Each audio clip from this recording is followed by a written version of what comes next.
Aklat ng Isayas, chapter 42, verse 5 to 9.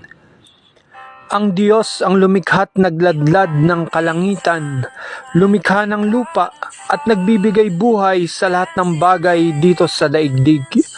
At ngayon ang Panginoong Diyos ay nagsabi sa kanyang lingkod, "Akong si Yahweh, tumawag sa iyo, binigyan kita ng kapangyarihan upang pairalin ang katarungan sa daigdig. Sa pamamagitan mo ay gagawa ako ng pakikipagtipan sa lahat ng tao at magdadala ng liwanag sa lahat ng bansa. Ikaw ang magpapadilat sa mga bulag at magpapalaya sa mga bilanggo ng kadiliman. Akong si Yahweh lamang ang inyong Diyos, walang ibang Diyos na maaaring umangkin sa aking kaningningan, ni makaaagaw sa aking karangalan.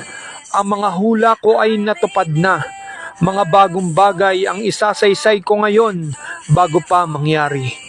Amen.